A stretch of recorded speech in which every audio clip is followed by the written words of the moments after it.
चलिए नेक्स्ट है आपका म्यूचुअल इंडक्टेंस। पहले लिख रहा हूं मैं म्यूचुअल इंडक्शन, ठीक है। अभी हमने पढ़ा था सेल्फ इंडक्शन। सेल्फ मतलब एक कॉइल के बारे में बात कर रहे थे, उसी कॉइल की करंट थी, उसी कॉइल के अंदर ईएमएफ इंड्यूस हो रहा था, ठीक है। यहाँ म्यूचुअल हमने लिखा है। म्यूचुअल का मतलब आप जानते हैं, हिंदी मतलब होता है इसका आपस में, परस्पर, ठीक है। मतलब म्यूचुअल के लिए कितनी कॉइल चाहिए हमको? 2 कॉइल, ठीक है। क्या कर रहे हैं, ध्यान देंगे। यहाँ पे हमने ये एक सोलेनॉइड लिया, ठीक है। इसको हम बोल रहे हैं प्राइमरी कॉइल, ठीक है। उसके पास में एक नेबरिंग कॉइल दूसरी हम यूज कर रहे हैं जिसको सेकेंडरी कॉइल कहा जाता है, ठीक है। प्राइमरी कॉइल इधर है, सेकेंडरी कॉइल यहां पर है। जो आपने फैराडे का सेकंड एक्सपेरिमेंट पढ़ा है ठीक वैसे ही हम लोग बात कर रहे हैं, ठीक है। यहाँ पे ये सर्किट भी आपका कंप्लीट रहेगा, ये सर्किट भी कंप्लीट रहेगा, ठीक है। एक में करंट हम फ्लो करवाने वाले हैं। सपोज करो कि सेकेंडरी कॉइल के अंदर मैं यहाँ पे करंट फ्लो करवाने वाला हूं। मैंने करंट को मान लिया I। आप समझ पा रहे हैं कि I लिखा है, इसका मतलब करंट की वैल्यू इंक्रीज हो रही है 0 से लेकर I तक, ठीक। अगर ये करंट I यहाँ पे जाएगा सेकेंडरी के अंदर, आप चाहो तो प्राइमरी में भी फ्लो करवा सकते हो, कोई समस्या नहीं है, ठीक है। एक कॉइल में हम यहाँ पे करंट फ्लो करवा रहे हैं, ठीक है। इस करंट की वजह से इसके अंदर क्या होगा? फ्लक्स होगा। समझ में आ रही बात, ठीक है। यहाँ पे जो फ्लक्स होगा उसको मैं लिख रहा हूं phi is equal to B A cos theta, ठीक है। यहाँ मैग्नेटिक फील्ड जो इसके अंदर होगी वो कितनी हो जाएगी? Mu naught N I. वही सारे फॉर्मूले जानते हैं आप, ठीक है। B is equal to mu naught N I. I यहाँ वेरी कर रहा है, B वेरी करेगा, B वेरी कर रहा है, फाई वेरी करेगा। इसका जो फ्लक्स है, वेरिंग फ्लक्स, वो किसके साथ लिंक होगा? प्राइमरी कॉइल के साथ। फ्लक्स किसका है? सेकेंडरी का, जिसमें करंट फ्लो कर रही है उसी का फ्लक्स है। उसका फ्लक्स लिंक किसके साथ होगा? प्राइमरी कॉइल के साथ, जो उसके पास में रखी हुई है। मतलब खुद के साथ तो लिंक हो गई, जो अभी हमने सेल्फ इंडक्शन पढ़ा है वो तो होगा ही होगा उस कॉइल के साथ, लेकिन चूंकि नेबरिंग कॉइल एक और रखी हुई है तो इसका फ्लक्स लिंक होगा इसके साथ। तो सेकेंडरी के अंदर क्या होगा? Induced EMF. अब सोचो कि वेरिंग फ्लक्स है, वेरिंग फ्लक्स लिंक हो रहा है, मतलब फैराडे के नियम के हिसाब से क्या होना चाहिए? ईएमएफ इंड्यूस होना चाहिए। तो इसके अंदर जो इंड्यूस्ड ईएमएफ होगा, ठीक है, इसकी जो इंड्यूस्ड करंट होगी, मैं इस तरफ करंट की डायरेक्शन बना रहा हूं। ये इंड्यूस्ड करंट जो प्राइमरी में इंड्यूस हो रही है, ये सेकेंडरी के अंदर जो करंट चेंज है, इस करंट के बारे में लिख रहा हूं मैं इंक्रीजिंग करंट। ये करंट इंक्रीजिंग है, ठीक है। उस इंक्रीजिंग करंट की वजह से फ्लक्स चेंज हुआ, उसी फ्लक्स, इंक्रीज्ड फ्लक्स की वजह से ये करंट यहां पे इंड्यूस हुई है। ये इंड्यूस्ड करंट इस करंट के चेंज का अपोज करेगी। मतलब यहां पे जो ईएमएफ जनरेट हो रहा है उसको हम लोग क्या बोलेंगे? Back EMF. इसका ईएमएफ, इसकी करंट, इसमें करंट चेंज का अपोज करेगी। ये स्मॉल आई किसकी वजह से प्रोड्यूस हुआ? ये कैपिटल आई की वजह से, ठीक है। तो म्यूचुअल इंडक्शन को डिफाइन कैसे करोगे? It is the phenomena by virtue of which, ठीक है, induced current in the primary coil will oppose the change in magnitude of current in secondary coil. Primary coil के अंदर इंड्यूस करंट सेकेंडरी कॉइल में current change का oppose करेगी, ठीक है। इसको सेकेंडरी बोलते, इसको प्राइमरी बोलते तो भी सही था।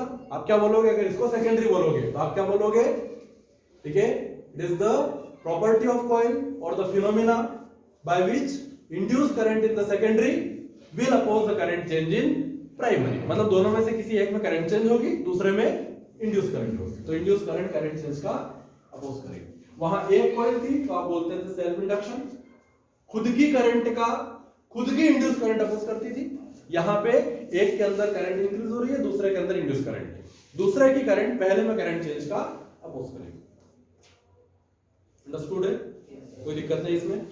चलिए, कंसेप्ट यहां पर भी वही लगेगा। अगर हम मैथमेटिकली बात करें तो देखो फाई डायरेक्टली प्रोपोर्शनल क्या मिलेगा आपको? आई के,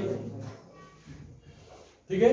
अब देखिए यहाँ एक चीज का आप ध्यान देंगे, अगर मैं सेकेंडरी के लिए मैं 2 लिखता हूँ, कोई भी चीज, अगर करंट है तो क्या लिखूंगा I2, फ्लक्स है तो क्या लिखूंगा Φ2, मैग्नेटिक फील्ड है तो क्या लिखूंगा B2, प्राइमरी के लिए लिखेंगे 1, फ्लक्स है तो Φ1, मैग्नेटिक फील्ड है तो B1, करंट है तो I1।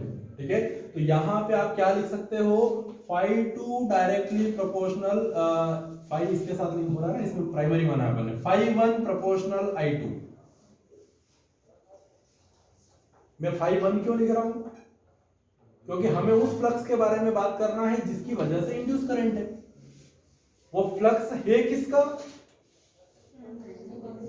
सेकेंडरी का। ध्यान दीजिए, किसका फ्लक्स है, सेकेंडरी का। लेकिन सेकेंडरी के में फ्लक्स कितना उस को मतलब नहीं है, हमें किससे मतलब है, जो प्राइमरी में लिंक हो रहा है। जो लिंक हो रहा है उसकी वजह से तो ये करंट आई है, उसके पास तो बहुत सारा फ्लक्स है, लेकिन लिंक कम हो रहा है तो हमें तो उसका मतलब है जो लिंक हो रहा है। इसलिए हम क्या लिख रहे हैं, Φ1। Φ1 इज प्रोपोर्शनल टू I2। जितनी ज्यादा करंट यहां होगी उतना ज्यादा फ्लक्स इसके साथ लिंक होगा, ज्यादा करंट होगी ज्यादा फ्लक्स होगा, ज्यादा फ्लक्स होगा तो लिंक भी ज्यादा होगा। समझ आ रही बात? ठीक है, यहां अगर आप ये नहीं भी लिखोगे जनरल कंसेप्ट में तो भी चलेगा। ठीक है, लेकिन मैं आपको यहां लिख के बता देता हूं, इसमें भी कोई समस्या नहीं है। अगर यहाँ I1 होता तो फाइ क्या हो जाता, 2। अरे I1 होता तो इसमें करंट होती, इसमें करंट होती तो इसकी फ्लक्स होती, लिंक किसके साथ होती, सेकेंडरी। तो क्या लिखते, Φ2। समझ पा रहे हैं बात को? ठीक है, तो क्या लिखोगे, Φ1 प्रोपोर्शनल I2। ठीक है, तो Φ1 प्रोपोर्शनलिटी साइन हटाओगे तो कांस्टेंट लग जाएगा यहाँ पे m। क्या कांस्टेंट लगेगा, m। जैसे वहां L लिखते थे, कोएफिशिएंट ऑफ सेल्फ इंडक्शन, यहाँ पे कांस्टेंट को क्या लिखेंगे, m लिखेंगे। क्या बोलेंगे इसको, बोलो नाम, कोएफिशिएंट ऑफ म्यूचुअल इंडक्शन। ये फिजिक्स है ना, मास्टर के पढ़ाने के पहले बच्चा बोल सकता है कि क्या होगा, या फिर इसको क्या बोले, और बोलो, म्यूचुअल इंडक्टेंस। वहां बोलते थे सेल्फ इंडक्टेंस, यहाँ क्या बोलोगे, यूनिट डायमेंशन की जरूरत नहीं है। देखो m बराबर क्या लिखोगे, अगर आपको यूनिट डायमेंशन अगर इसके निकालना है। ठीक है, तो यहां से अगर मैं यूनिट की बात करूं तो यहां m इज इक्वल टू क्या होगा, phi upon I. Phi upon I रहेगा, देखो फाइ डिवाइडेड बाय आई। तो फ्लक्स की यूनिट वेबर, करंट की क्या होगा, वेबर पर, क्या बोलेंगे इसको, केवल वहां कोई लेट थी, यहां तो हो गई है, कंसेप्ट तो वही है। फ्लक्स लिंक हो रहा है, ईएमएफ इंड्यूस हो रहा है, बैक ईएमएफ है, करंट चेंज का अपोज कर रहा है। वहां खुद के अंदर हो रहा था या दूसरे में हो रहा है, नेबरिंग के अंदर। समझ पा रहे हैं बात को? चलो, तो यूनिट डायमेंशन से उसी तरीके से आप निकाल लोगे। ठीक है, अब हम बात कर रहे हैं यहाँ पे इन दोनों कॉइल के ओरिएंटेशन की। ठीक है, हमें यहाँ पे म्यूचुअल इंडक्टेंस निकालना है। जैसे वहां पे आपने सेल्फ इंडक्टेंस निकाला था, IL का एक्सप्रेशन एक लॉन्ग सोलेनॉइड के लिए, यहाँ पे हमको क्या निकालना है, M निकालना है। ठीक है, अब ध्यान देंगे कि यहाँ पे किन किन फैक्टर्स पे ये कपलिंग डिपेंड करेगी, किन किन फैक्टर्स पे M डिपेंड करेगा।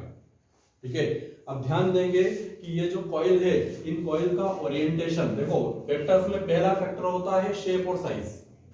ठीक है, ये आपका जो सोलेनॉइड है, ये ऐसे टर्न्स कम हो सकते हैं, नंबर ऑफ टर्न्स की वैल्यू किसी में कम और किसी में ज्यादा हो सकते हैं। समझ में आ रही बात?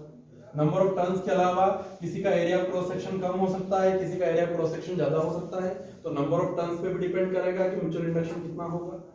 ठीक है, नंबर ऑफ टर्न्स के बाद में एरिया क्रॉस सेक्शन पे डिपेंड करेगा कि म्यूचुअल इंडक्शन कितना होगा। हर फैक्टर यहाँ पे अफेक्ट करेगा।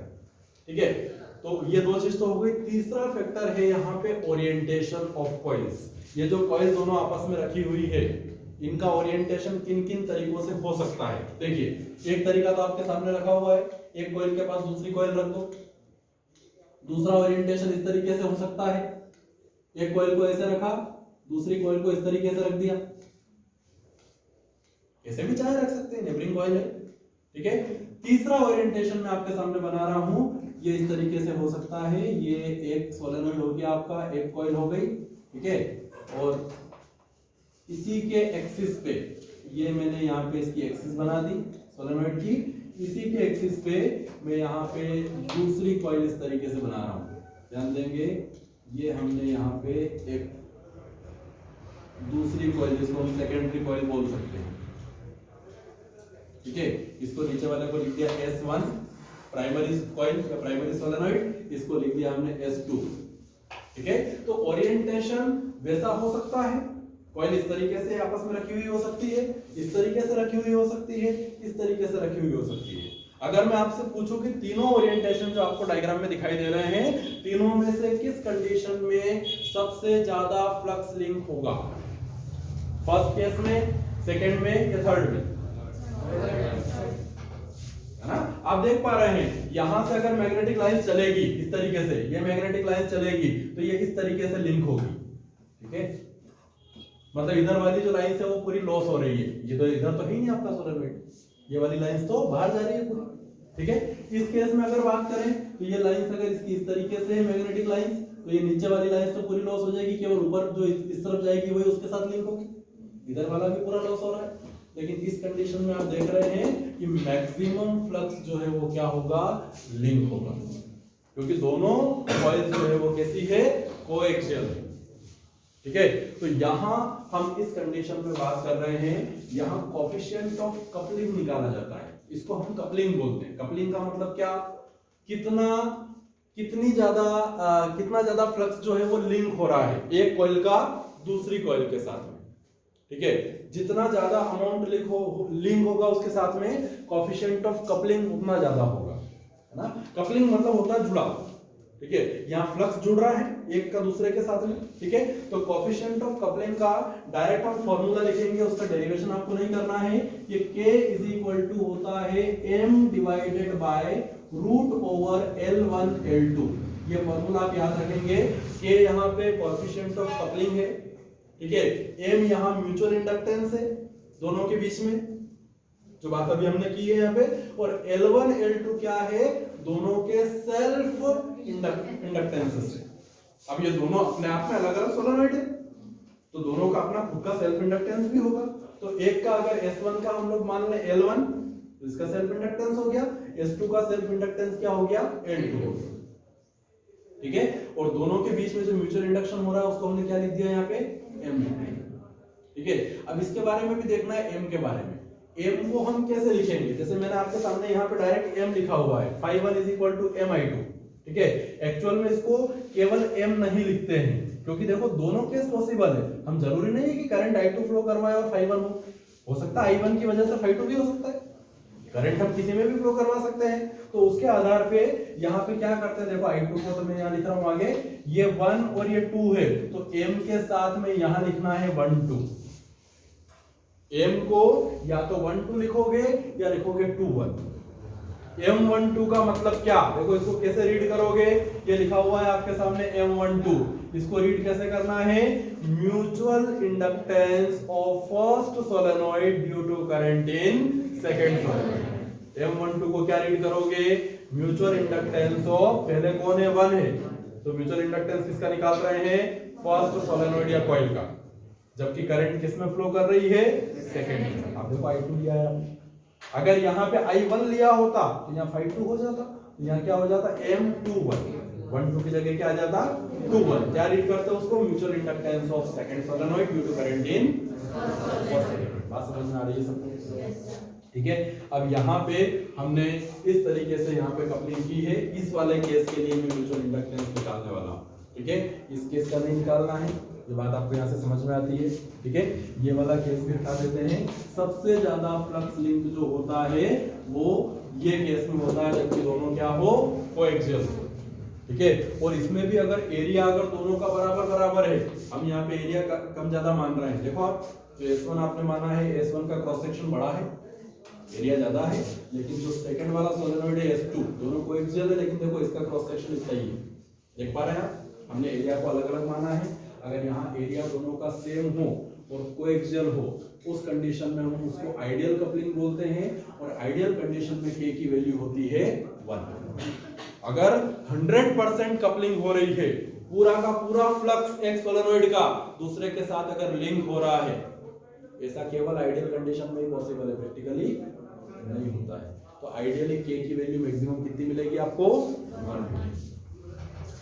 समझ आ रही बात? उस कंडीशन में एक डेरिवेशन भी पूछा जाता है आपसे, ठीक है। आइडियली अगर हम बात करें तो यहाँ k इज इक्वल टू अगर 1 हो जाता है तो देखो ये एक्सप्रेशन आपका क्या हो जाएगा, k इज इक्वल टू 1 के लिए m बराबर हो जाएगा रूट ओवर L1 L2, ठीक है। आपसे ये डेरिवेशन पूछा जाता है कि prove that m is equal to root over L1 L2। तो देखो L1 L2 के लिए डेरिवेशन अभी अपन ने करा है पिछली क्लास में, L के लिए वही L1 के लिए भी हो जाएगा, L2 के लिए भी हो जाएगा सेल्फ इंडक्टेंस से।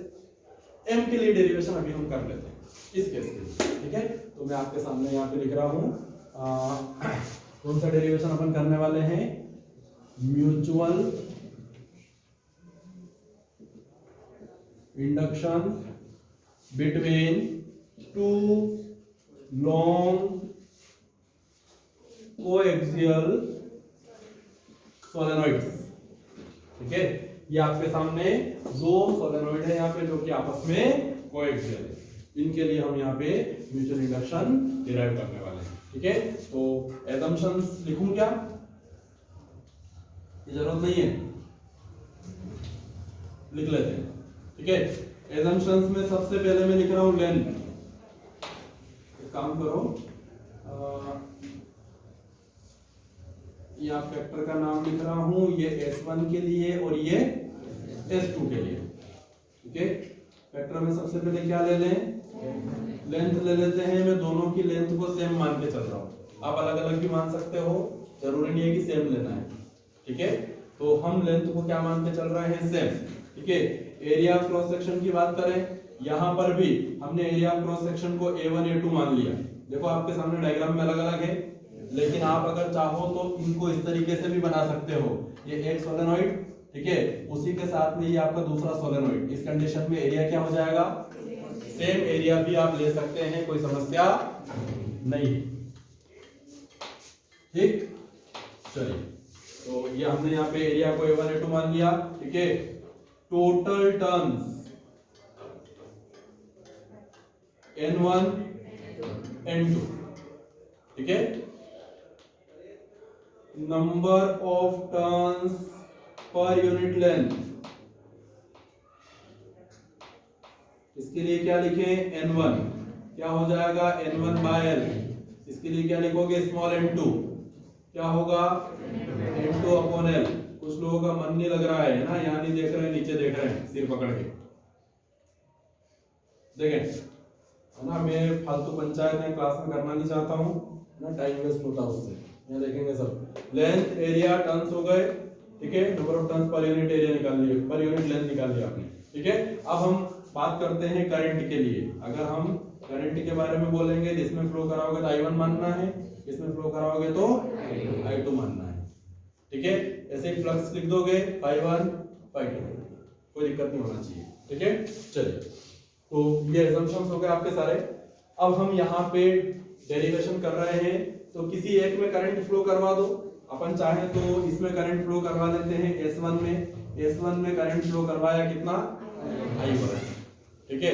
अब अगर S1 में करंट फ्लो करवा रहे हो I1, ठीक है, तो मैग्नेटिक फील्ड किसकी होगी, मैग्नेटिक फ्लक्स नहीं बोल रहा हूं, फील्ड किसकी होगी, सीक्वेंस में चलो।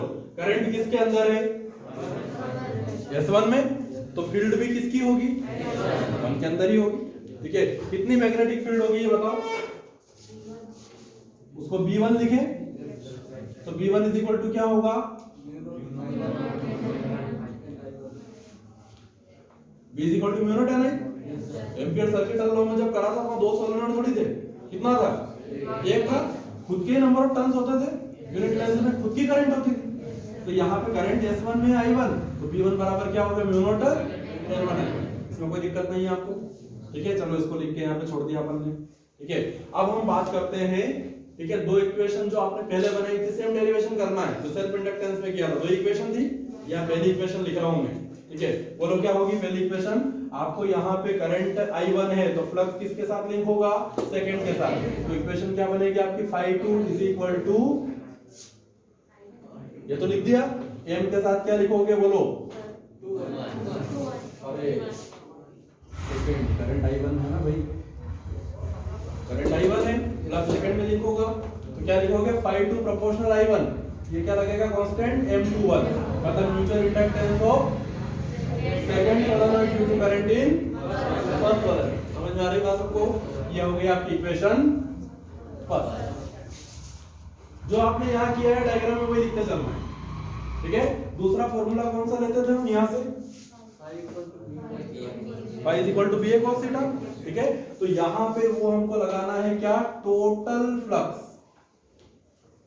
जो किसके साथ लिंक हो रहा है, सेकंड के साथ। ये लिया है phi 2 आपने, तो टोटल फ्लक्स हम लिखेंगे तो देखो phi 2 is equal to, यहाँ पे तो बहुत सारे टर्म्स है, पहले आपने क्या लिया था, वो जो फॉर्मूला है वो एक ही टर्म के लिए BA cos थीटा, या नंबर ऑफ टर्म्स का मल्टीप्लाई करना है। बात समझ में आ रही है आपको, ठीक है।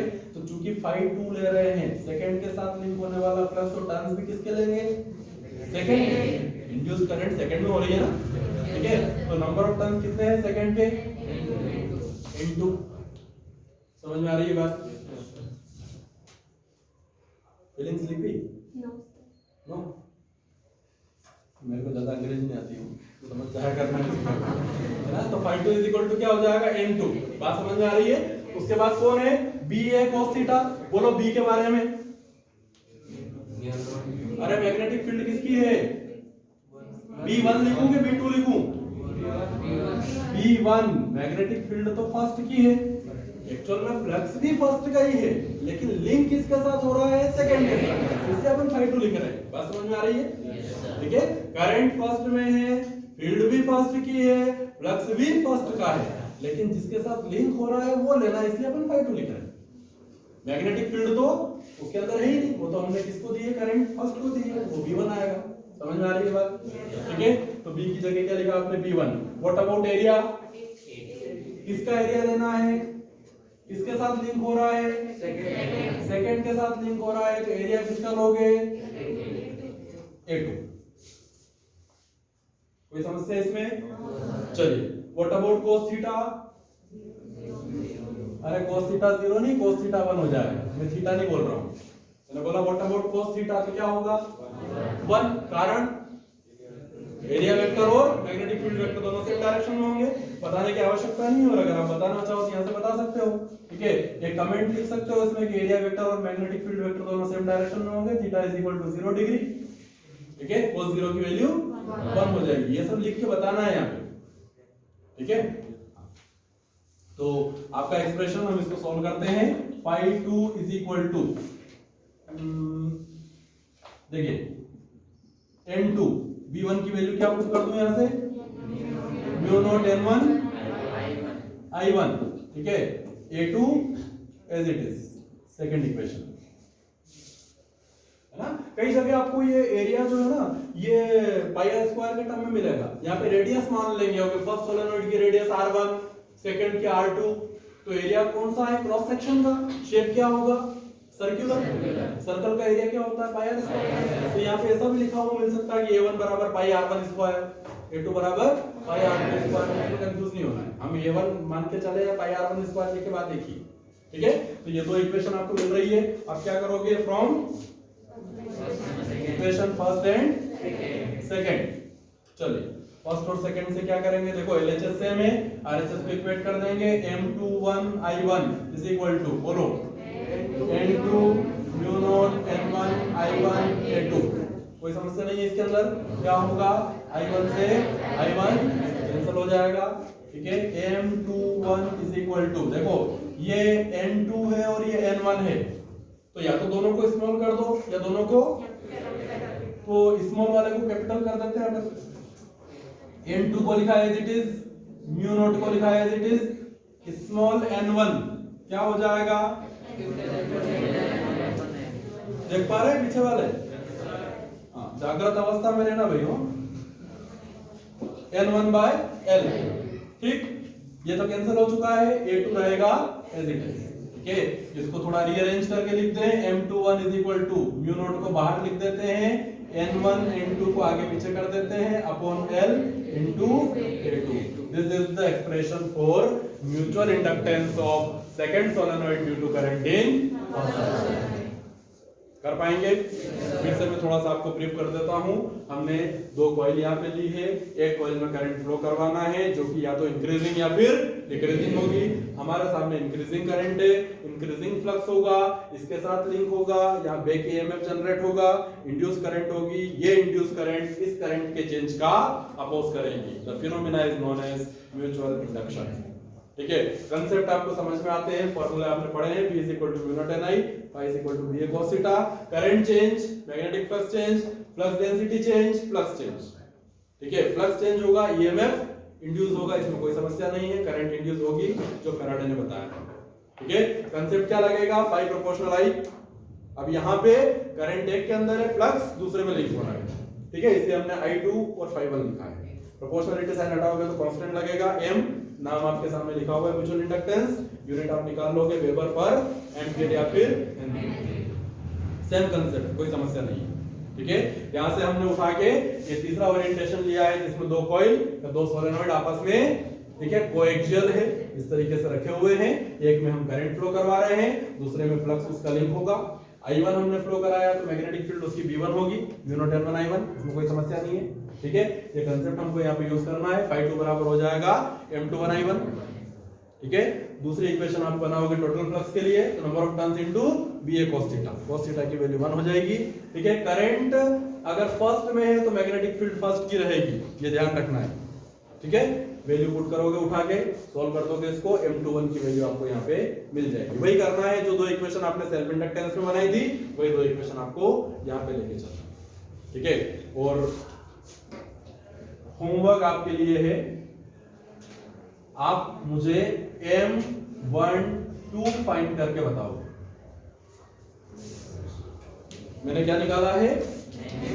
M21। आपको क्या फाइंड करना है? M12, mutual inductance of first due to current in second. आप उल्टा करोगे, यहाँ करंट किसमें फ्लो कराओगे? S2 के अंदर। S2 में करंट फ्लो कराओगे तो मैग्नेटिक फील्ड कौन सी होगी? V2। V2 की वजह से क्या मिलेगा? phi 1। फ्लक्स लिंक किसमें होगा? फर्स्ट में। समझ आ रही बात? ठीक है, तो आपको यहाँ पे M12 निकालना है, दो इक्वेशन बनाओगे, कंसेप्ट आपका सेम है। ये सॉल्व करने के बाद आप मुझे कब बताओगे? कल की क्लास में। समझ आ रही बात सबको? विशाल ने शुभम